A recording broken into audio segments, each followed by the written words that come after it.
ગીર સોમનાથનું વેરાવળ છેલ્લા 3 દિવસથી પાણીની સમસ્યાનો સામનો કરી રહ્યું છે, જ્યાં નજર નાખો ત્યાં શેરી, ગલીઓ અને જાહેર માર્ગો પર પૂરના પાણી ફરી વળ્યા છે। શહેર નજીક પસાર થતી દેવકા નદી તેમજ નજીકના ગ્રામ્ય વિસ્તારોમાં ખેતરોના પાણી શહેરમાં ભળીને ધસમસી રહ્યા છે, તો શહેરના રસ્તાઓ પણ પાણી થઈ રહ્યા છે અને પાણી ઓસરતા જ નથી। મોટી સમસ્યા સોમનાથ જેતપુર હાઈવે પર ઊભી થઈ છે। ભારતભરમાંથી ટુરિઝમો સોમનાથ આવતા હોય છે, ત્યારે છેલ્લા 3 દિવસથી નેશનલ હાઈવે પર કેડસમાં પાણી ભરાઈ રહ્યા છે। ત્યારે આજે પોલીસ વિભાગ અને વહીવટી તંત્ર તેમજ સ્થાનિકોની મદદથી નેશનલ હાઈવેના ડિવાઈડરો જેસીબી મશીનથી તોડીને પાણીનો નિકાલ કરાઈ રહ્યો છે અને પોલીસ વાહન ચાલકોને માર્ગદર્શન આપી રહી અને વાહન આ તરફ ચલાવો અને આ તરફ ન ચલાવો અને અકસ્માતો નિવારી રહી છે। ત્યારે સૌથી મોટી લોકોની ફરિયાદ એ છે કે સોમનાથ જેતપુર નેશનલ હાઈવે જે નવો બન્યો ત્યાં આ સમસ્યા કાયમી છે। તેનું કારણ એ છે કે નેશનલ હાઈવે પર જ્યાં પાણીનો પ્રવાહ સતત આવે છે ત્યાં એક નાનો પુલ કે પાણીનો નિકાલ થાય તેવી વ્યવસ્થા નેશનલ હાઈવે દ્વારા કરાઈ નથી, જેના પરિણામે સ્થાનિકો આ સમસ્યાનો સામનો કરી રહ્યા છે। પરંતુ દેશ વિદેશથી સોમનાથ દર્શનાર્થે આવતા યાત્રિકો પણ ભારે વેદના સાથે તંત્ર સામે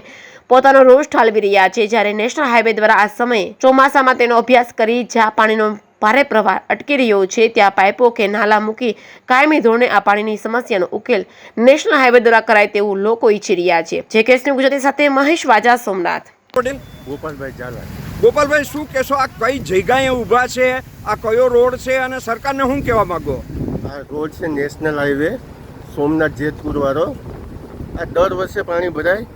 આની પહેલાં પણ 2-3 વાર રજૂઆત કરેલ છે કે ભાઈ અહીં નાડું આવે તો આ એને નેશનલ હાઈવે વાળા કંઈ જવાબ નથી દેતા। અહીં બારોબારના ઘણા ટુરિસ્ટ આવે દર વર્ષે। આ 3 દિવસથી આને આ પોઝિશન છે। પોલીસવાળા 3 દીથી ડિવાઈડરો તોડે ને પેક કરે, પબ્લિકને તકલીફ। સરકારને શું કહેવા? સરકારને કે અહીં નારું બનાવવાની।